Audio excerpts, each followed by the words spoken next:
Hey guys, तो कैसे हो आप लोग। आज मैं आपके लिए लेके आया हूँ इसी साल 2021 में रिलीज हुआ a most avoided horror thriller movie wrong turn series की पार्ट 7 का एक्सप्लेनेशन। एक लड़की और उसके कुछ दोस्तों को एक हंटिंग जंगल की रोड पे जाने के लिए मना करने के बावजूद उन लोगों ने जाते हैं। उन लोगों के साथ क्या क्या होता है और आखिर में उन लोगों में से कौन कौन बच के निकल पाता है, इसी बारे में इस मूवी में दिखाया गया है। दोस्तों, आपकी जानकारी के लिए मैं बता दूं कि हमारे चैनल में ऐसे ही बहुत सारे अच्छे मूवीज की एक्सप्लेनेशंस है, आप जाके देख सकते हैं। तो दोस्तों, आपको एक छोटी सी रिक्वेस्ट है, अगर आपने अभी तक हमारे चैनल को सब्सक्राइब नहीं किया है तो प्लीज सब्सक्राइब कर लीजिए और इस वीडियो को लाइक कर दीजिए। तो बिना किसी देर के चलिए शुरू करते हैं। माइक नेल्सन की डायरेक्ट किया गया ये मूवी को IMDb में मिला है 5.5 आउट ऑफ 10 एंड 64% लोगों ने इसे रॉटेन टमाटर्स में पसंद करते हैं।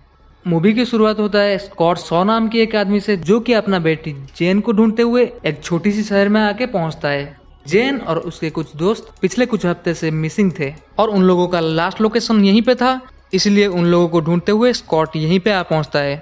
जेन और उसके कुछ दोस्तों ने कुछ हफ्ते पहले एक अपालांचियन माउंटेन पे हाइकिंग के लिए आए थे और वो पिछले 5 हफ्ते से मिसिंग है।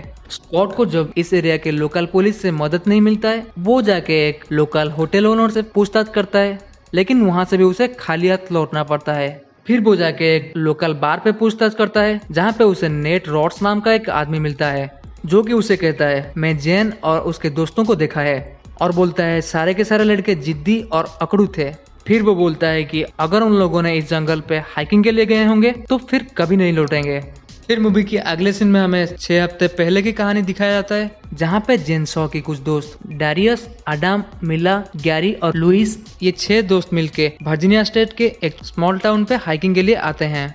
इन लोगों ने जिस होटल पे चेक इन करते हैं, वहाँ पे इन लोगों को वार्निंग मिलती है कि यहाँ पे हाइकिंग करते वक्त बहुत ज्यादा सतर्क रहना पड़ेगा। कुछ देर के बाद इन लोगों को हमने एक बार पे ड्रिंक करते हुए देखते हैं। यहाँ पे वही गाइड नेट रोड्स इन लोगों को वार्निंग देते हुए बोलता है कि यहाँ पे जो लोगों ने हाइकिंग के लिए आते हैं वो फिर कभी जिंदा लौट के नहीं जा पाते हैं, इसीलिए तुम लोगों को बहुत ज्यादा सतर्क रहना पड़ेगा। इन लोगों ने गाइड की बातों को सीरियसली ना लेके उसके साथ थोड़ा बहुत बदतमीजी के साथ बात करते हुए यहाँ से आगे बढ़ने लगते हैं। फिर उसी रात हम देखते हैं ये लोगों ने जब बार से निकल के बाहर खड़ा हुआ इनके कार के पास जाते हैं, तो ये लोगों ने देखते हैं कि वहाँ पे एक अनजान आदमी इनकी कार पे झाँक के चेक कर रहा होता है। फिर आडम इसके ऊपर गुस्सा होकर गाली देने लगता है और फिर वो आदमी कहीं गायब हो जाता है। इसी रात जेन अपने पिता से फोन पे बात करते हुए अपना लोकेशन बता देती है। अगले दिन सुबह हम जेन को देखते हैं, जो कि जॉगिंग करते हुए जाके 2 लोकल लड़की रुथी और एडिथ से मिलता है, जहाँ पे एडिथ रोड साइड पे local made wrist bands and handmade bracelets बेच रही होती है और जेन भी उससे कुछ सामान खरीद के वहाँ से चला जाती है। फिर हम देखते हैं कुछ देर के बाद सारे दोस्तों ने मिलके जंगल पे जाते हैं हाइकिंग के लिए। इन लोगों ने वहाँ पे माउंटेन और जंगल को एंजॉय करते वक्त डैरियस कहता है कि यहाँ पे थोड़ी ही दूर पे सिविल वॉर एरा की एक मॉन्यूमेंट है, हम सब लोगों को जाके उस मॉन्यूमेंट को देखना चाहिए। सारे दोस्तों ने मान जाते हैं, लेकिन जेन उसकी बॉयफ्रेंड डैरियस की बातों पे पहले नाराज होते हुए भी उनके साथ चलने का फैसला करता है, क्योंकि उसे डर था कहीं हम लोगों ने यहाँ पे रास्ता ना भटक जाए। लेकिन हम देखते हैं कि आखिरकार वही होता है जेन की मन में जिसका डर था। इन लोगों ने रास्ता भटक जाते हैं। इन लोगों ने एक गलत मोड़ ले लेते हैं, जो कि इन लोगों के लिए रंगटन साबित होता है। इन लोगों ने जब पगडंडी को छोड़ के जंगल के भीतरी हिस्से में जाते हैं, तभी इन लोगों को एक अजीब सा आवाज सुनाई देता है। फिर ये लोगों ने देखते हैं कि एक अच्छा खासा लंबा पेड़ का बीच वाला हिस्सा इनकी ओर बहुत तेजी से उलटता हुआ आता है। फिर सब लोग अपनी अपनी जान बचाने के लिए इधर उधर भागने लगते हैं, लेकिन अनफॉर्चुनेटली गैरी का किस्मत उसका साथ नहीं देता है और बहुत ही वियर्ड तरीका से गैरी का वहाँ पे मौत हो जाता है। फिर सभी लोगों ने मिलकर इसका दोस्त डैरियस को देने लगते हैं, क्योंकि उसी ने ही इस रास्ते पे आने के लिए सबको कहा था, और सभी लोग दुखी होके अपनी ट्रेल की तरफ वापस जाके मदद मांगने के लिए फैसला करते हैं। ये लोग सारा दिन ट्रेल को ढूंढते हुए निराश हो जाते हैं, क्योंकि इन लोगों को ट्रेल नहीं मिलता है और इन लोगों ने रास्ता भटक चुके थे। फिर इन लोगों ने वहीं पे एक जगह पे कैंप लगा के रात गुजारने लगते हैं, और रात को बिजली कड़कने की आवाज से जेन का आँख खुल जाता है और वो देखता है कि उनके कैंप के बाहर किसी ने इनको झांक के देख रहा होता है, और थोड़ी देर के बाद ये साया भी गायब हो जाता है। और अगले दिन सुबह इन लोगों को पता चलता है कि मिला गायब है और इन लोगों ने जहाँ पे रात गुजारा है ये एक कब्रिस्तान था। फिर इन लोगों ने मिला को ढूंढने की बहुत कोशिश करते हैं। ठीक उसी वक्त सबको पता चलता है कि सारे लोगों का सेलफोन गायब है। आडम पैनिक होते हुए उसकी गर्लफ्रेंड मिला को ढूंढने लगता है, और उसी वक्त उसे बहुत छोटी सी लड़की रुथी दिखाई देता है, जिसे उस दिन जेन ने जॉगिंग करते हुए रोड साइड पे देखा था। रुथी आडम को देख के भागने लगती है और आडम भी उसके पीछे भागते हुए उसकी पीछा करने लगता है। लेकिन हम देखते हैं कि उसका पैर एक चेन ड्रैप पे फंस जाता है और वो एक गड्ढे पे गिर जाता है। बाकी वहाँ पे उपस्थित 3 दोस्त ये इंसिडेंट को बहुत ही पैनिक होकर देख रहे होते हैं, लेकिन बहुत चाहते हुए भी कुछ नहीं कर पाते हैं। जेन को एहसास हो जाता है कि कोई हमें हॉन्ट कर रहा है और वो दोनों दोस्तों को बोलता है कि जल्द से जल्द हम लोगों को यहाँ से निकल के किसी से हेल्प मांगना पड़ेगा। फिर यहाँ पे बचे हुए 3 लोग जेन, डैरियस और लुइस आगे बढ़ने लगते हैं। तभी इन लोगों को एक बहुत ही वीरान सा सेट दिखने लगता है, जहाँ पे ये लोगों ने देखते हैं कि वहाँ पे बहुत सारे हाइकर्स के सेलफोन, कैमरा और बहुत सारे डिवाइसेस रखा हुआ था। यानी कि जो लोगों ने इन लोगों को एक एक करके हंट करते थे, ये उन्हीं हंटर्स का ही जगह था। फिर मूवी की अगले सीन में हम देखते हैं ये लोगों ने 2 अजीब तरह का मास्क पहने हुए 2 लोगों को देखते हैं, जो कि बेहोश आदम को उठा के ले जा रहे थे। और अजीब बात यह है कि ये दोनों मास्क्ड आदमी कोई एक दूसरा अनजान भाषा में बात कर रहे थे, जो कि जेन और उसके दोस्तों को बिल्कुल भी समझ नहीं आता है। और उसी वक्त आदम को होश आ जाता है और वो गुस्से में पैनिक होके एक लकड़ी उठा के उन दोनों में से एक हंटर को मार डालता है। और ये देख के दूसरा वाला हंटर वहाँ से भाग जाता है। और उसी वक्त मिला भी वहाँ पे डर के मारे भागते हुए आता है और वो बोलती है कि आज सुबह वो नेचर कॉल के लिए गई थी और तभी वो ये दोनों मास्क पहने हुए आदमी को देख के एक जगह पे छिप गई थी। फिर ये लोगों ने वापस उस ट्रेल को ढूंढने में लग जाते हैं, लेकिन वो मास्क पहने हुए बहुत सारे हंटर्स इन लोगों के लिए ट्रैप बिछाए रखे थे। और हम देखते हैं कि ये 4 दोस्तों ने एक एक करके उनके ट्रैप में फंसते जाते हैं। फिर हम देखते हैं कि उन ट्रैप में से एक में मिला गिर जाती है, जहाँ पे बहुत सारे नुकीली लकड़ियां लगाया गया था, जिसमें से एक नुकीली लकड़ी मिला की चेस्ट के आर पार हो जाता है और वो वहीं पे मरने लगती है, जिसे देख के आदम उसकी तरफ भागते हुए आता है, लेकिन वो मिला की मदद ना करते हुए खुद की जान बचाते हुए वहाँ से भागने लगता है। तभी हम देखते हैं कि एक मास्क वाला आदमी उस गड्ढे के पास आता है, मिला को एक तीर के जरिए मार देता है। आदम वहाँ से भागते भागते इन हंटर्स के हाथों में पकड़ा जाता है, लेकिन जेन और डेरियस अपनी जान बचाते हुए गुफा की ओर भागने लगते हैं। लेकिन हम देखते हैं कि वो वियर्ड और क्रीपी मास्क वाले आदमी डेरियस को ऊपर खींच लेते हैं और जेन को भी पकड़ के ले जाते हैं। फिर हम देखते हैं कि जब जेन की आँख खुलती है तो वो एक बहुत ही डरावना तहखाने के अंदर कैद थी। वही मार्केट वाली लड़की एडिथ इसको लाके खाना और पानी देती है, जिसके साथ उस दिन जॉगिंग करते वक्त जेन मार्केट में मिली थी। फिर एडिथ जेन को ऊपर बुलाती है और जेन देखती है कि उसकी दोस्तों को इन लोगों ने कैद करके रखा था। ये लोगों ने इस जंगल में 1859 को बसाई एक अजीब तरह का जनजाति से बिलोंग करते थे। इसी जंगल ही इन्हीं लोगों का घर बन गया था और बाहरी दुनिया से इन लोगों का कोई कांटेक्ट ही नहीं था। अगर बाहर से कोई यहाँ पे आ जाता था तो इन लोगों ने उन्हें कभी नहीं छोड़ते थे, क्योंकि ये लोगों ने नहीं चाहते थे कि बाहरी लोगों को इन लोगों के बारे में भनक भी लगे। ये कबीले वाले हर चीज का विचार के लिए एक कोर्ट भी बना रखे थे, जहाँ पे कभी कभी ट्रायल भी चलता था। ये सारे के सारे कबीले वालों की हेड पैनीवेल इसी कोर्ट का जज था।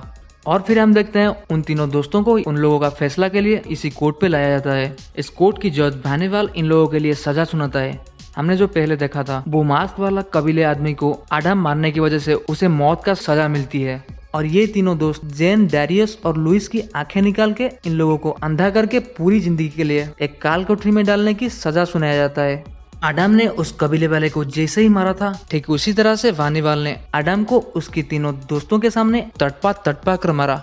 और आदम के मौत वाले इंसिडेंट को देख के ये तीनों दोस्तों डर के मारे कांपने लगते हैं और लुइस यहाँ से भाग निकलने के चक्कर में पकड़ा जाता है और उसका आंख निकाल के उसको अंधा कर दिया जाता है। पर तब तक जेन को पता चल चुकी थी कि वानीवाल का अट्रैक्शन उसकी तरफ बढ़ चुकी है और उसे वो लाइक करने लगा है, जिसका फायदा उठाते हुए जेन अपनी दिमाग लगाकर बोलती है कि मैं एक बहुत पढ़ी लिखी लड़की हूँ, इसीलिए आप लोगों की इस फाउंडेशन का डेवलपमेंट के लिए बहुत कुछ मदद कर सकता हूँ। फिर हम देखते हैं कि वानीवाल इन दोनों को माफ कर देता है और उनकी कम्युनिटी में रहने के लिए परमिशन दे देता है और जेन को अपनी वाइफ के रूप में चुन लेता है, क्योंकि कुछ साल पहले उसका बीवी का मौत हो गया था। कोई और दूसरा ऑप्शन ना होने की वजह से जेन को वानीवाल के साथ इंटीमेट होना पड़ता है और अपनी जान बचाने के लिए जेन को वानीवाल का वाइफ बन के रहना पड़ता है। फिर मूवी के अगले सीन में हमें प्रेजेंट की सिनेरियो दिखाया जाता है, जहाँ पे स्कॉट उसकी बेटी जेन को ढूंढने के लिए हाइकिंग में जाने के लिए तैयार है। फिर एक दिन सुबह उस गाइड नेट और वो होटल ओनर वाली वुडी की बात को दरकिनार करते हुए स्कॉट उस जंगल पे जाने के लिए निकल पड़ता है। फाइनली वो होटल ओनर स्कॉट के साथ जाने के लिए अपनी 2 दोस्त एड और कूपर को उसके साथ भेजती है। जंगल के अंदर जाते हुए एड स्कॉट को बोलता है कि यहाँ पे बहुत सारे ट्रैप्स बिछाए हुए हैं और हम लोगों को उससे बच के आगे बढ़ना पड़ेगा। लेकिन ठीक उसी वक्त कूपर एक ट्रैप होल में गिर जाता है, जिसे बचाने के चक्कर में एड भी और एक ट्रैप में फंस जाता है और वहीं पे इन दोनों गाइड्स को अपना अपना जान कुर्बान करना पड़ता है। फिर हम देखते हैं कि स्कॉट अकेला ही हाइकिंग करने के चक्कर में कबीलों के हाथ पकड़ा जाता है। स्कॉट को भी उस फाउंडेशन में लाया जाता है जहाँ पे इसकी बेटी जेन होती है, पर जेन उसकी फादर स्कॉट को उसके साथ जाने के लिए मना कर देती है। स्कॉट को उनके एरिया में अवैध प्रवेश के लिए वहीं आंखों को निकाल के अंधा करके काल कोठरी में डालने वाला डार्कनेस का सजा सुनाया जाता है। फिर उस रात को हम देखते हैं जेन छुपके से उसके फादर के पास उसको बचाने के लिए आती है। वो उनके साथ डैरियस को आने के लिए भी बोलती है, लेकिन डैरियस मना कर देता है। तभी वो छोटी सी लड़की रूथी जेन और स्कॉट को वहाँ से भागते हुए देख लेती है, पर हम देखते हैं रूथी उन लोगों की हेल्प करती है क्योंकि वो भी यहाँ पे रहना नहीं चाहती थी। तभी ट्रायल रूम में छुपे हुए एक सीक्रेट रास्ते को वो इन लोगों को दिखाती है, जो कि एक्चुअली एक डार्क वे था जहाँ पे इस फाउंडेशन के लोगों ने बहुत सारे लोगों को अंधा करके वहाँ पे कैद कर दिया था।